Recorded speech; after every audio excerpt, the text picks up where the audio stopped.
ಹೌದು, ಚಿಕ್ಕಮ್ಮ ಹೇಳ್ತಿರೋದೇ ಸರಿ. ಭಾವನೆಗಳ ಹಂಗಿಗೆ ಬಿದ್ದಿದ್ದೀನ ನಾನು. ನನ್ನತನನ ನಾನು ಕಳ್ಕೊತೀನಿ. ನನ್ನ ಉದ್ದೇಶ ನಾಶವಾಗಿ ಹೋಗುತ್ತೆ. ನಮ್ಮಪ್ಪ ಅಮ್ಮನ ಸಾವಿಗೆ ನ್ಯಾಯ ಕೊಡ್ಸೋದಕ್ಕಾಗಲ್ಲ. ಇಲ್ಲ, ಅರ್ಜುನ್ ಬಗ್ಗೆ ನನ್ನ ಮನಸ್ಸಲ್ಲಿ ಯಾವ ಭಾವನೆಗಳು ಇಲ್ಲ. ಇಲ್ಲ,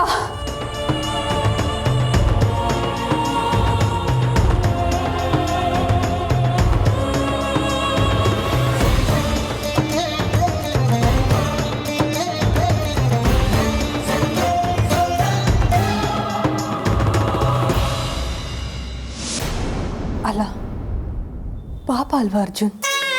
ನನಗೋಸ್ಕರ ಎಷ್ಟೆಲ್ಲ ಒದ್ದಾಡ್ತಾರೆ.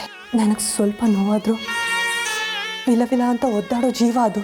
ಎಷ್ಟೋ ಸಾರಿ ನಾನು ಅಪಾಯಕ್ಕೆ ಸಿಲುಕಿದಾಗ ನನ್ನನ್ನು ಕಾಪಾಡಿದ್ದಾರೆ. ನಾನು ಅವ್ರ ಭಾವನೆಗೆ ಸ್ವಲ್ಪ ಸ್ಪಂದಿಸಿದ್ರು ಎಷ್ಟು ಖುಷಿ ಆಗ್ತಾರೆ. ನನ್ನನ್ನು ಖುಷಿಯಾಗಿ ಇಟ್ಕೊಳ್ಳೋದಕ್ಕೆ ಎಷ್ಟೆಲ್ಲ ಪ್ರಯತ್ನ ಪಡ್ತಾರೆ. ಹಾಗಿರುವಾಗ ನಾನು ಅವ್ರ ಹತ್ರ ಸ್ವಲ್ಪ ಹೊತ್ತಾದರೂ ಖುಷಿಯಲ್ಲಿ ಇಟ್ಕೊಂಡ್ರೆ ಅವರ ನಗುಗೆ ಕಾರಣ ಆಗ್ಬೋದೇನೋ. ಯಾಕಾಗಬಾರ್ದು? ಅರ್ಜುನ್ ಅವ್ರಿಗೆ ಖುಷಿ ಆಗುತ್ತೆ ಅನ್ನೋದಾದರೆ ನಾನು ಯಾಕೆ ಅವರಿಗೆ ಹತ್ರ ಆಗೋ ಥರ ನಾಟಕ ಮಾಡಬಾರ್ದು?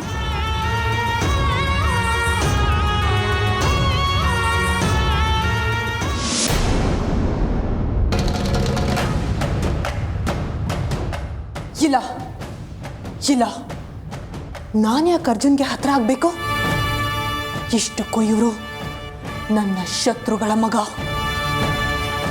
ಇವರಿಗೆ ಹತ್ರ ಆಗೋದ್ರಿಂದ ನಾನು ಸಾಧಿಸೋದಾದ್ರೂ ಏನು? ಈ ಮನುಷ್ಯರ ಸಹವಾಸ ಸರಿಯಾಗಿಲ್ಲ. ನಾನು ನಾಗಲೋಕದ ಯುವರಾಣಿ. ನಾನು ಯಾಕೆ ಈ ಮನುಷ್ಯರ ಸಂಗ ಮಾಡಬೇಕು? ಇಲ್ಲ, ನನಗಿದೆಲ್ಲ ಬೇಕಾಗಿಲ್ಲ.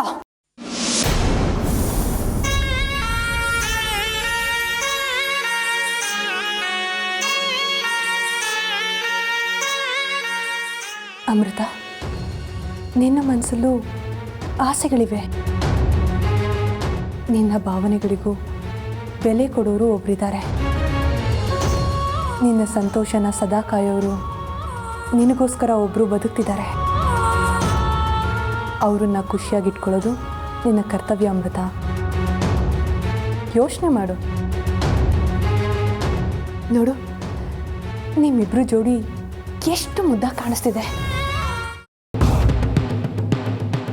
ಇಲ್ಲ ಇಲ್ಲ, ನಮ್ಮಿಬ್ರು ಜೋಡಿ ಹೇಗೆ ಕಂಡ್ರೆ ನನಗೇನು? ನಾಗಲೋಕದವರು ಮನುಷ್ಯ ಲೋಕದವರು ಯಾವತ್ತೂ ಜೋಡಿ ಆಗೋದಕ್ಕೆ ಸಾಧ್ಯ ಇಲ್ಲ. ಯಾಕೆ ಸಾಧ್ಯ ಇಲ್ಲ? ಇಷ್ಟೆಲ್ಲ ಪ್ರೀತಿ ತೋರಿಸೋ ಒಂದು ಜೀವಕ್ಕೆ ಸಂತೋಷ ಕೊಟ್ರೆ ಏನು ತಪ್ಪು? ಗ್ರೀನ್ ರೈಸ್ ಮಾಡುವ ವಿಧಾನ: ಮಿಕ್ಸಿ ಜಾರ್ಗೆ ಕೊತ್ತಂಬರಿ ಸೊಪ್ಪು, ಹಸಿ ಮೆಣಸಿನಕಾಯಿ, ಬೆಳ್ಳುಳ್ಳಿ, ಶುಂಠಿ, ಪಲಾವ್ ಎಲೆ, ಕಾಳುಮೆಣಸು, ಜೀರಿಗೆ, ಲವಂಗ, ಚಕ್ಕೆ, ಅನಾನಸು, ನೀರು ಹಾಕಿ ರುಬ್ಬಿಕೊಳ್ಳಿ. ಒಂದು ಪ್ಯಾನ್ಗೆ ಎಣ್ಣೆ ಹಾಕಿ ಅದು ಕಾದ ಮೇಲೆ ಜೀರಿಗೆ, ಈರುಳ್ಳಿ, ಕರಿಬೇವು ಹಾಕಿ ಹುರಿದು ರುಬ್ಬಿದ ಮಸಾಲ, ಉಪ್ಪು, ಅನ್ನ ಹಾಕಿ ಮಿಕ್ಸ್ ಮಾಡಿ. ಒಂದು ಚಿಕ್ಕ ಪ್ಯಾನ್ಗೆ ತುಪ್ಪ, ದ್ರಾಕ್ಷಿ, ಗೋಡಂಬಿ ಹಾಕಿ ಹುರಿದು ಕಲಸಿದರೆ ಗ್ರೀನ್ ರೈಸ್ ಸವಿಯಲು ಸಿದ್ಧ. ಅವಳು ಕೇಳೋ ಹಾಗಿದ್ದಿದ್ರೆ ಎಲ್ಲ ಯಾವತ್ತೋ ಸರಿ ಹೋಗ್ತಾ ಇತ್ತು.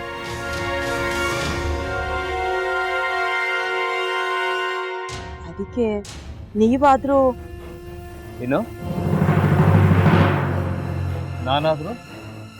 ನಾನಾದ್ರೂ ಏನತ್ತೆ?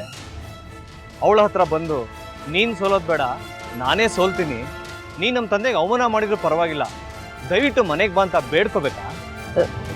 ಹಾಗೆಲ್ಲ ಅಳಿ ಅಂದ್ರೆ ಸಂಸಾರ ಅಂದಮೇಲೆ ಇಂಥದೆಲ್ಲ ಏನಾದ್ರೂ ಒಂದು ಇದ್ದೇ ಇರುತ್ತೆ. ಹೋರಾಟ ಮಾಡಿದ್ಲು.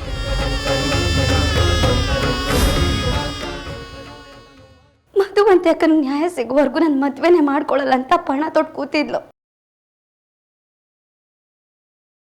ನಿನ್ನ ಪ್ರಾಣನೇ ಇಟ್ಕೊಂಡಿದ್ಲು ಕಣೆ ಅಕ್ಕ.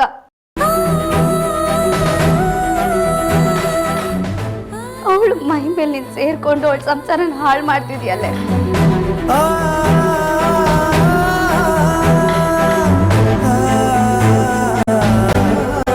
ದೊಡ್ಡ ಅಂತ ಇದ್ಯಾವುದಪ್ಪ ಹೊಸ ನಂಬರಿಂದ ಫೋನ್ ಬರ್ತದೆ. ಆ ಫೋಟೋ ತಗೊಂಡವೇನಾದ್ರು ಬೇರೆ ನಂಬರಿಂದ ಮಾಡಿರ್ಬೋದಾ? ತೊಂದರೆ ಇಲ್ಲ, ಎತ್ತು ಬಿಡು. ಹಲೋ, ಏಯ್ ಪಟ್ಟಾಪಟ್ಟಿ ಚಡ್ಡಿ ಬನಿಯನ್ ಏನೋ ಮಾಡ್ತಾ ಇದ್ಯಾ? ಶಿವನೇ ಶಂಭುಲಿಂಗ, ನಿನ್ ಜೊತೆಗೆ ಮಾತಾಡ್ದವನೇಲಪ್ಪ. ಅಲ್ಲ ಶಿವ, ಯಾಕೆ ಹಿಂಗೆ ಫೋನ್ ಮಾಡಿ ನಂಗೆ ಜಂತುಳ ಬಿಡ್ತಾ ಇದೆ? ಏಯ್ ವಾಯ್ಸ್